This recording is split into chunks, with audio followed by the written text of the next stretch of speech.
Freedom of will excludes evidence of faith. BD number 6976. November 25, 1957. No one can be forced to believe, consequently it is impossible for divine revelations to be given in such a way that they cannot be doubted.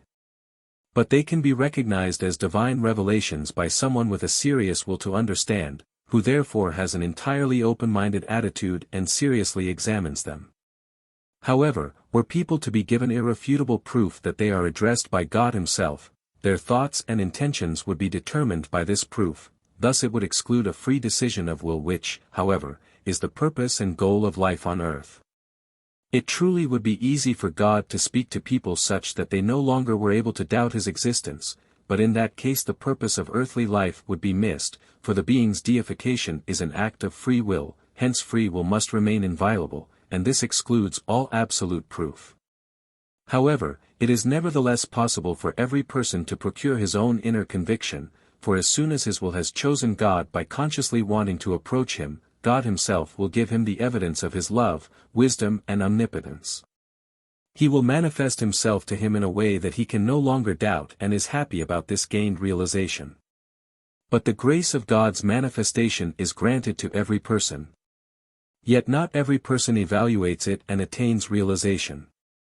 Creation itself is already a manifestation of God, and it alone could serve the human being as living proof already. It could convince him of the eternal creative spirit which manifests itself through this creation.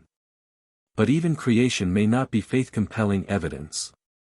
This is why the human being can also try to substantiate the emergence of creation in a different way, which he surely will do by virtue of his free will if he isolates himself from God due to his opposing will and anti-divine nature. This person cannot believe because he does not want to. And to give such a person irrefutable proof would merely compel his will, and the faith gained thereby would be totally worthless. Different opinions will always exist in the world, that is, amongst the people of this earth, because not all people have the same will and not all of them evaluate the blessing flowing to them in the same way. But every individual sooner or later has the opportunity to spend some serious thought on a power with which he is connected through a life-preserving influx of strength.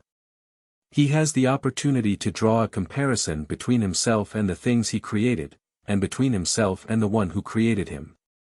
He can come to the conclusion that a God, who has created everything cannot be denied and that his own existence substantiates this God. Then he will be able to build upon this inner conviction and also consider God's revelations possible and subsequently live his life according to these revelations, which will always result in his increasingly brighter realization and therefore in indisputable faith even without proof. Human will may not be infringed upon if his progress on earth is to be successful, so that he will deify himself and be able to depart from this earth as a free being full of strength and light. However, the will should be stimulated in order to be deployed in the right direction. And this happens through blessings, through fateful events, through particular experiences, through bringing people with different directions of thought together, and from time to time also through conveying divine revelations.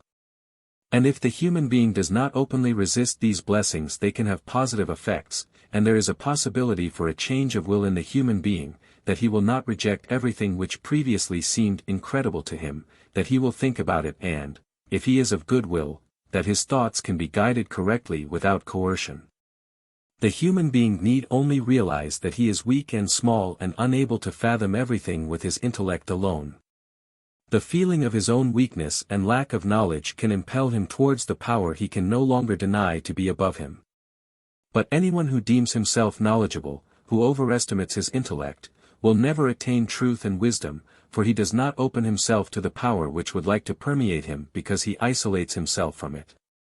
The human being must subject himself to this power of his own free will, only then will he realize the relationship he has with this power and he will know what he is, what he had been and what he shall become again. Amen.